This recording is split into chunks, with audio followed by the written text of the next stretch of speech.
Hi folks, George here. So it's been a while, really, since the last time I did a video talking.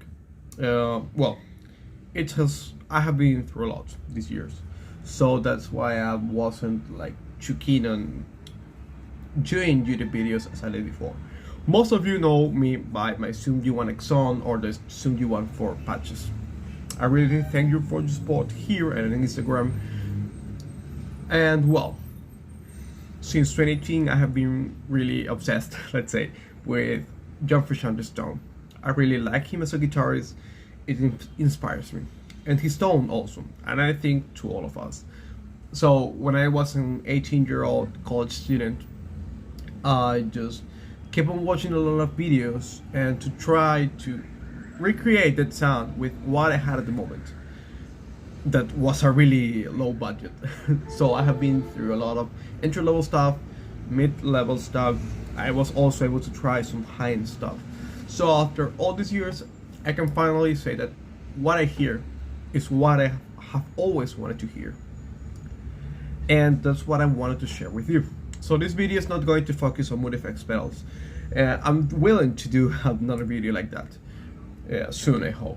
Because I'm actually using the Zoom U1 4 alone as my, portable rig. But I'll get to that later. I also want to, this video is really important to me because when I was, 18 years old, I really saw a lot of YouTube videos of people like Dave Simpson, Kentaro QG, BG, Will Galuccio. And I really heard them and say, I want to sound like them, or I want to hear them, and to take these elements and incorporate them into my playing, into my rig, so I can make it sound more like I would like. This is my huge thank you to all of them, and I also want to share and help people as they did. This is also a love letter to who I was several years ago, because well, I have think that now in a lot of senses I am who I wanted to be. But well, let's not keep talking. I'm going to detail everything on my rig, what I used to play live and at home. Guitars, amplifiers, pedals. So let's get to it.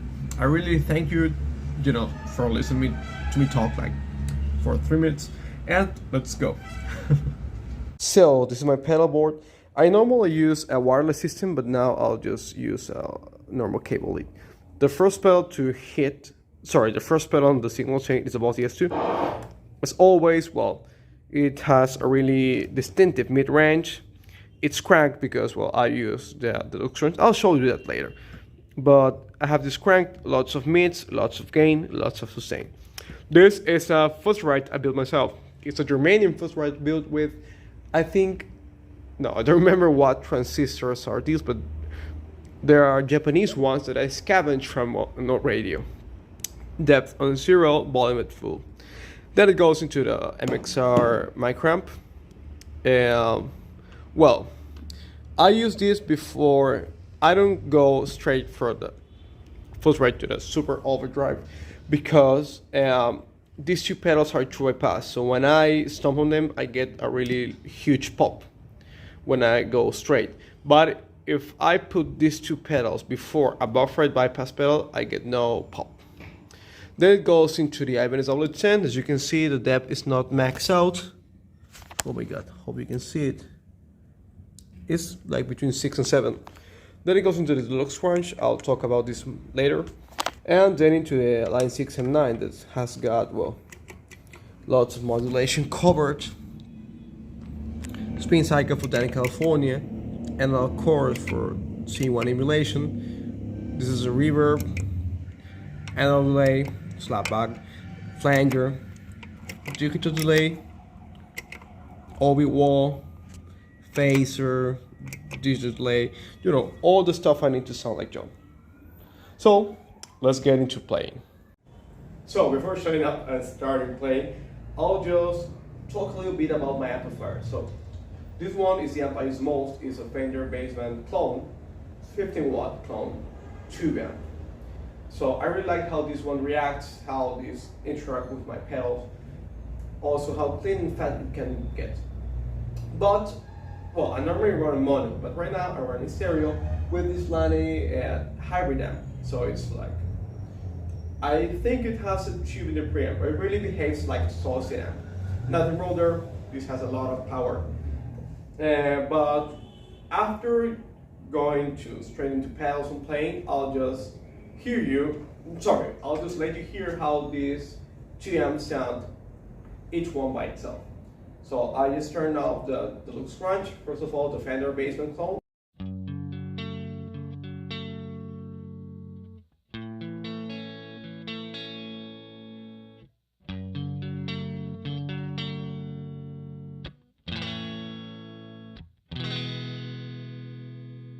Then the laney.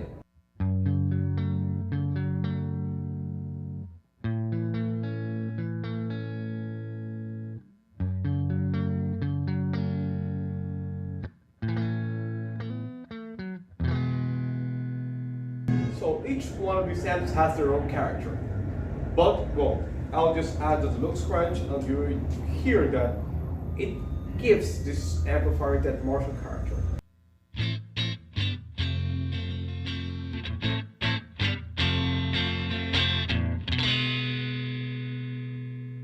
So you can hear more presence and it still remains clean. But it affects how they sound when using the DS2 and the Apex Deluxe Gen. So I don't need to show you how they sound with a really clean amp. Most of you have struggled with this problem. But the Deluxe Crunch really narrows this problem. So that's the main reason why I'm using it, even by having two amps and one of them is a 2 amp. It's not that I need the Marshall, well, it helps. I really love the Marshall tone this gives. But it also compresses, but not overly compresses. I have had a Marshall the camera, a boost breaker, they didn't work for me. Also, I have also had a super crunch box, a more cruncher, the brown sound preamp, the box Ace VT40, and well, a lot of stuff. But they didn't work for me the way that the Deluxe Crunch works. So, enough talking, I'll just point the camera at the pedals and start messing around. Thank you for watching and, well, let's do it.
Right.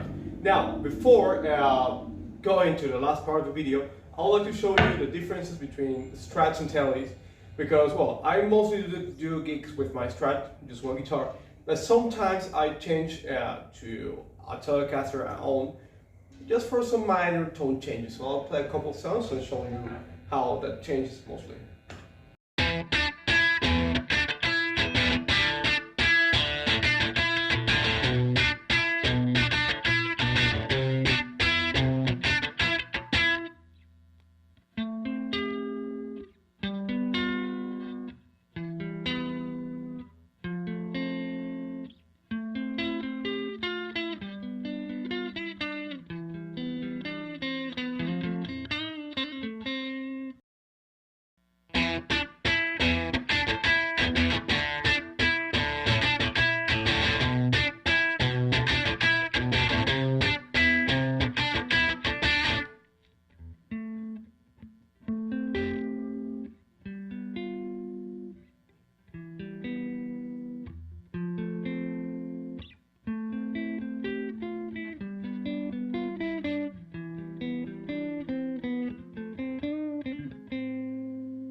So to finish this video, I'll tell you why this Fender Bassman amp has two channels. So the first one is for my main rig, and the second one is because of this is gorgeous. So I managed to score a Gretsch, and you know the Gretsch and Fender Bassman combo is just to play one thing.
If I switch to the so neck pickup, I get, sorry.